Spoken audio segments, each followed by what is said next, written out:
Well, good morning, and thank you for joining us on After GMS. It is Thursday, July 7th. I'm Tracy McCain, here with meteorologist Christian Morgan and our Megan Malaris for a great edition of After GMS. Yeah, we have a couple great talkers. Wish our weather was a little better. Sorry about that. I wouldn't describe that as great, although the rain has been great for a lot of people really needed some rain, and some folks have really gotten it over the last couple of days. Of course, still very scattered, so it's still hit or miss. Some folks get some and some folks don't, and that's kind of the same story as we go into today as well. We have the heat, we have the humidity. That's not going to go anywhere. As you take a look back at some of the numbers from yesterday, just want to show you where we are right now. Our averages are 89 and 69.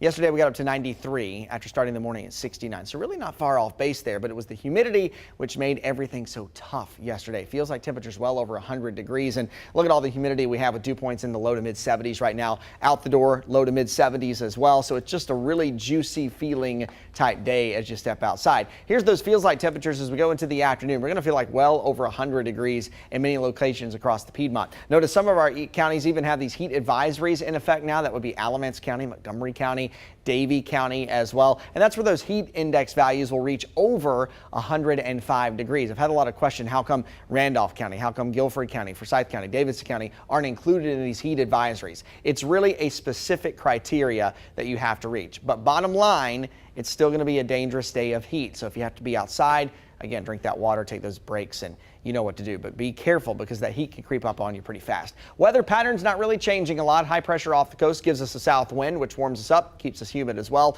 We'll have a little piece of energy that swings through the Piedmont today, which kind of acts as a trigger to fire off some showers and storms. Meanwhile, as we go into your Saturday, I'm going to be watching this cold front. That's kind of our last push of energy for a little while that will give us some scattered thunderstorms for your Saturday afternoon. High pressure to the north, though, behind that front will build in as we go into your Sunday, and we're a little cooler, a little less humid, drier for a couple days.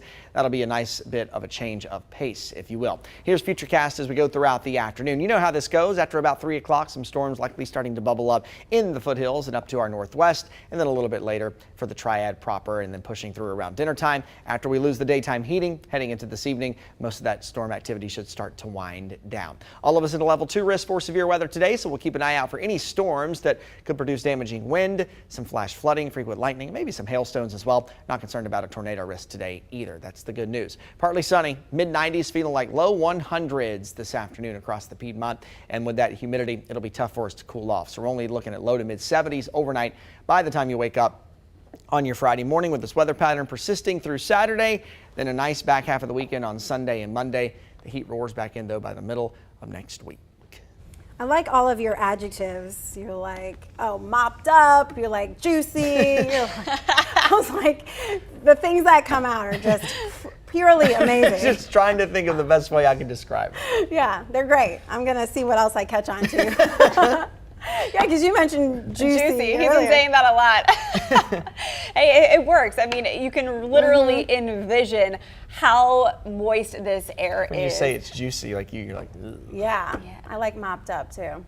Yeah. Okay, so something that's juicy people are talking about this morning, a conversation. A new quarterback on the way to the Queen City. Yeah, have you heard about this? The Carolina Panthers officially traded a 2024 fifth-round pick to the Cleveland Browns in exchange for their quarterback, Baker Mayfield. This could be huge for the Panthers. So let's recap his 4 seasons in Cleveland with the Browns.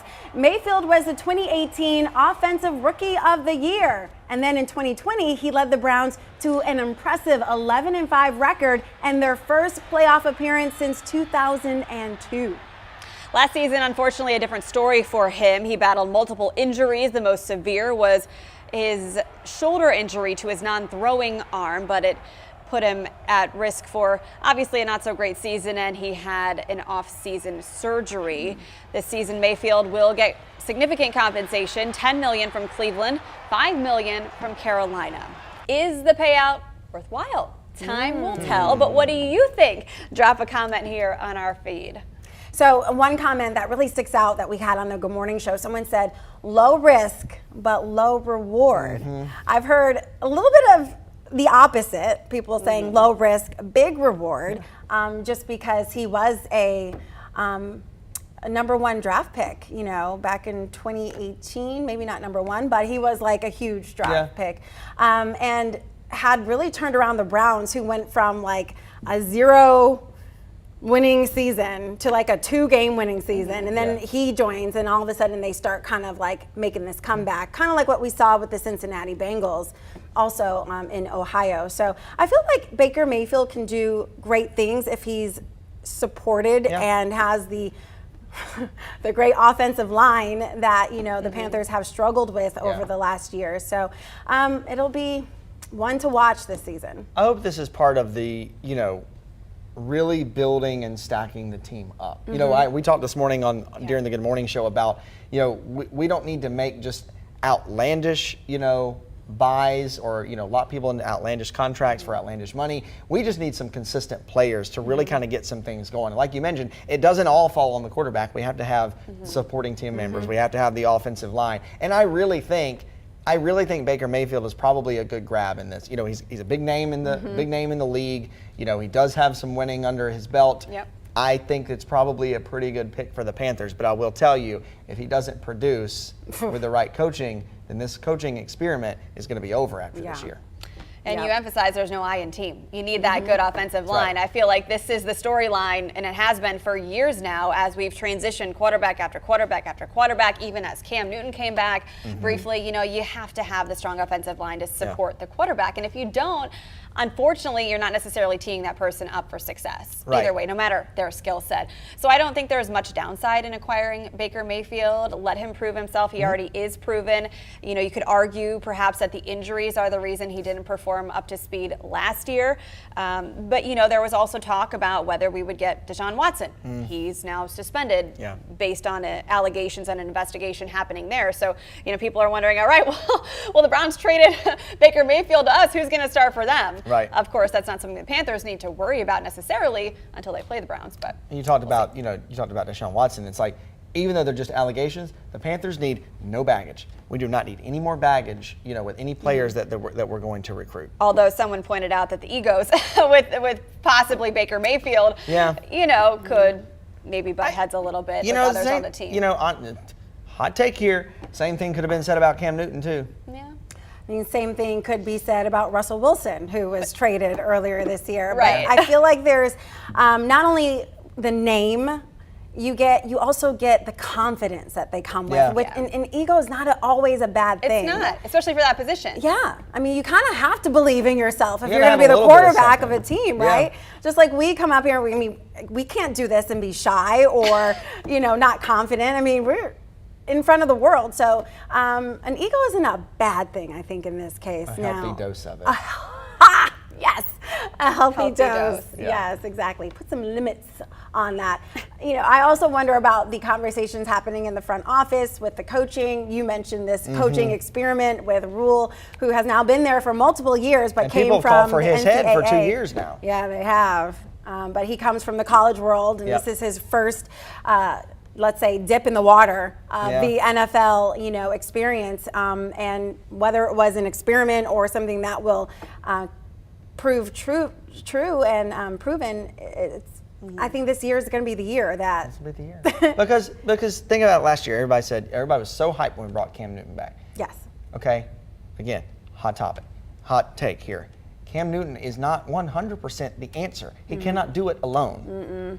No one can. So you have to set these people up for success with an offensive line. Well, one commenter made a point that if Cam were going to play this year, that he would probably do better because the O-line should be better this year. Yeah, so should be. It's not really an apples-to-apples comparison when you change up players. Right. The classy thing we'll say about Cam Newton is that he never blamed his offensive line. No, he always took full responsibility for a loss. Yeah. Which is very classy for someone who always seemed to get battered in blogs and whatnot for not being classy. But he never blamed anybody else, which I will say that we did enough of that for him. We were like, it's the O-line. Defense wins games. Make sure you get the defense line. We coached a lot from the bench. Oh, yeah. We were way up in the rafters coaching. Easier to do that. Yes. Bobby said, one thing is for sure, the quarterback cannot win the game by himself. Just kind of putting a period on everything that we've been saying. There's no I in team. Curtis made the point about Cam Newton probably doing better this year if that were a possibility for him to play at all. And we know a couple of you are having trouble with the audio here. We're sorry. We're not sure if that's internal or if that's something sporadic on your phone. We'll try to see if we can get some answers to that. Bobby said start Baker Mayfield early in the season to see how well he does. If he doesn't, Panthers still have time to make it right with Sam Darnold. Yeah. True. And the crazy thing is, there's questions about who's going to start. But I don't really see it being a question. Baker Mayfield is not going to sign with the Carolina Panthers with the expectation that he's going to sit on the bench. Right. He signed because he believes he's going to start. Someone has told him he's going to start. And for $15 million, granted, $5 million of that is from the Panthers, $10 million is from the Browns. Wow, the Browns really just gave everything, didn't they? Yeah, they did. I mean, gosh. There's someone they're eyeing. They really wanted that pick. So, yeah. But anyway, I just feel like, there probably is no question as to who might start, depending on how camp goes, which begins in just 3 weeks. Yeah. There's a reason that we got South him. Carolina. We'll see. Yeah. We'll see. Wait, what did you just say? There's a reason that we got him. Oh. Reason that we paid for him. Yeah. I feel like he really wanted to come. Yeah. Right? Because that's part of it. I mean, obviously he wanted out because Watson was coming to Cleveland, but he obviously said, "Bring me to the Panthers." They need. I mean, that's what I'm thinking. And he probably was looking for a spot where he could see him start. Yeah, where he could start. Yeah. Right. Because otherwise, why didn't he go to Tampa Bay? I mean, or and stay play there. under Brady, or stay there because we know Watson's not even playing for at least a year because of this. Or suspension. stay there. You're right. So, yep, you're right. But to your point, he wants to start, and it wasn't a guarantee anymore. Yeah. With the Browns. Right. So just play and prove yourself. That's all we can do. All you can do. Keep pounding. Not we. You. We No, can't not do me. it. You don't want me. Sideline coach. Yeah. Great conversation, y'all, and so glad that we were able to get some of your insight. We're going to have another conversation in just a few minutes. Time now to move on to your morning headlines. And we begin in Greensboro, where a Lowe's home improvement store will reopen this morning after police locked it down yesterday, searching for a man with a gun. Police evacuated the East Cone Boulevard store and found 23-year-old Rayvon Barrett. He is now facing several charges, including possession of a stolen firearm and possession of a firearm by a felon. Police say they arrested Barrett after several people called in the tip. Winston-Salem police arrested 3 teenagers between the ages of 14 and 16 as part of a shooting investigation. Police say it happened on Waughtown Street Tuesday, where they say the teenagers shot at a 40-year-old man who was in the car with his son. Police say the 3 teenagers ran away and were caught shortly afterwards. Investigators say the suspects and the man who they shot at know each other. Thankfully, no one was hurt. This morning, early voting begins for Greensboro city elections. They were supposed to happen last November, but the delayed schedule because of delayed census data is the reason they are now. Among the ballot items are the race for Greensboro mayor. Very competitive here. Incumbent Mayor Nancy Vaughn is up against City Councilman Justin Outling. Both advanced through a field of 4 in the May primary race. Other items on the ballot include a series of bonds, $135 million total in 5 categories, $70 million for Parks and Rec, $30 million for housing, $15 million for transportation, and $20 million for firefighting and law enforcement. You can vote yes or no on each of these items. Early voting ends July 23rd, and then you can vote on Election Day, July 26th, if you did not vote in early voting. But you must live within the city limits of Greensboro to be eligible to cast ballots in these races. Well, if you are shopping around for a car, here is something you need to know. Monthly car payments hit a record high, driving up the cost and making them less affordable for the average driver. A recent report shows monthly car payments averaging $712 a month. Data shows that over 12% of new car loans this past month came with a monthly payment of more than $1,000. Even getting a used car is not an easy solution. Kelley Blue Book reports the cost of used cars jumped by 16% from a year ago. Wow. So obviously that has a lot to do with inflation, but it also has a lot to do with the Fed raising interest rates. So if you have an immaculate credit score, your loan may not have as high an interest rate as somebody else. So maybe your price for a car won't be as high, but just the car itself not even mentioning the loan, just the car itself, apparently those costs have risen. So you're paying more, whether it's on the front end for the car, or if your credit is less than stellar, you're going to be paying for it on that end because now interest rates are up as well.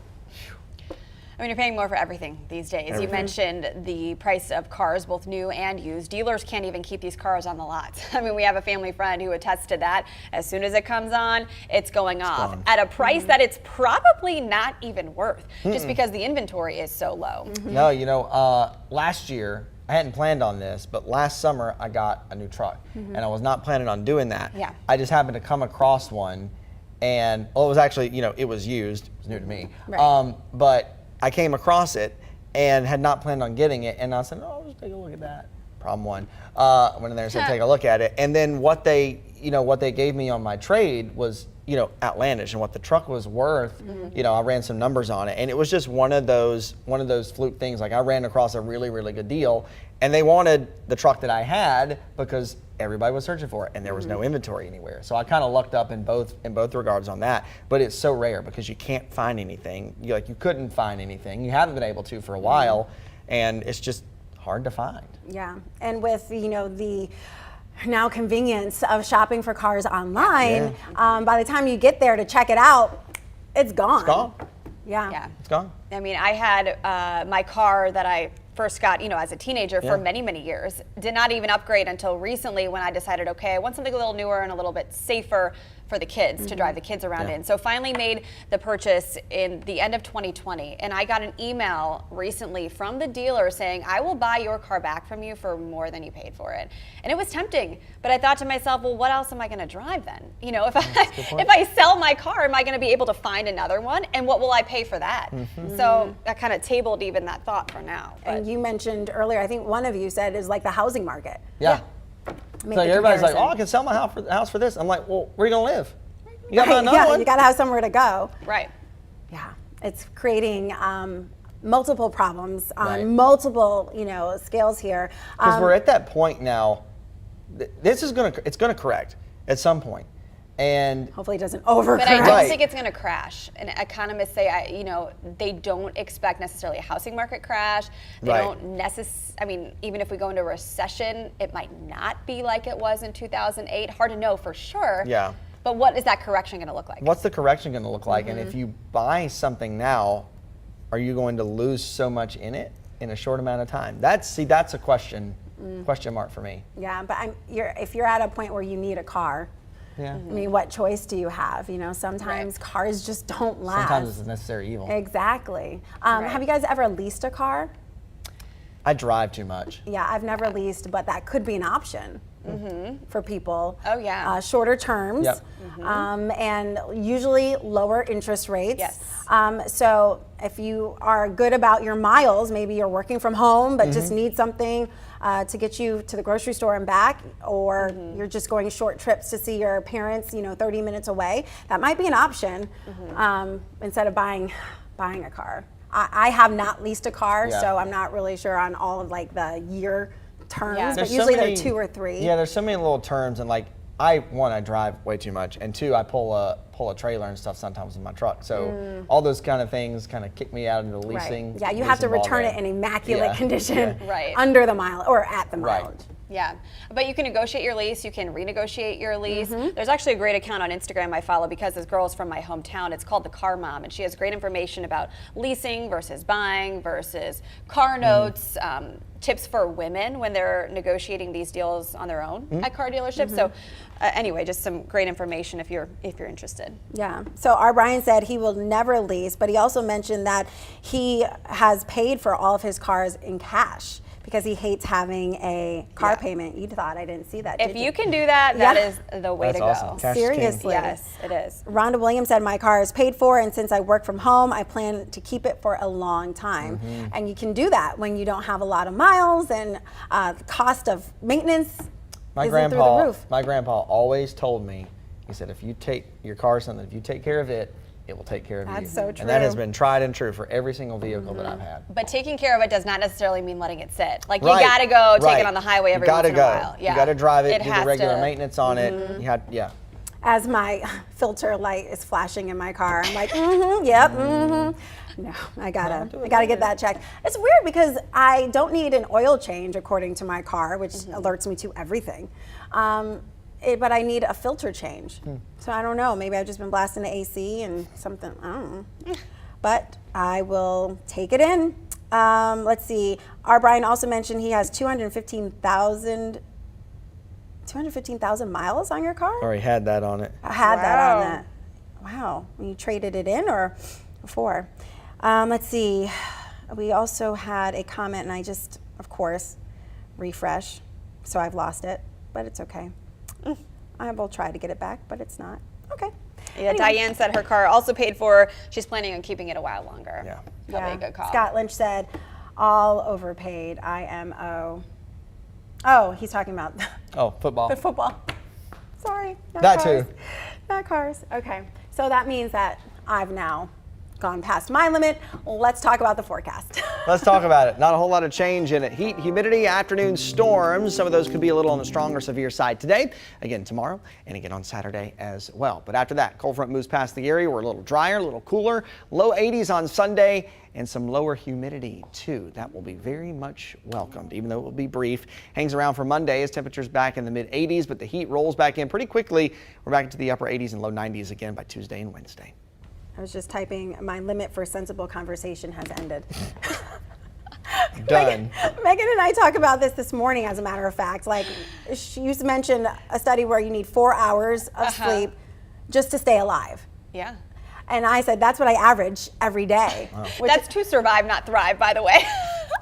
Which is why, like, I was writing a script earlier today. I was just like, Megan, what's the name of the Greensboro mayor? She's like, Nancy. And I'm like, oh my gosh, like, I couldn't even think, because I'm like literally sleep deprived. Kids will do that to you. But when you have good you support, understand, yes. Going back to the Panthers, when you have good support and a team that can help you out, then you're not on screen fumbling because you get to, ask and rely and lean on your coworkers. See? Lean on your own line. Love it. it. All right, on that note, have a conversation great day. We appreciate you staying with us and some great talkers on the way tomorrow as well. Yep. All right, we'll see you tomorrow. Take care.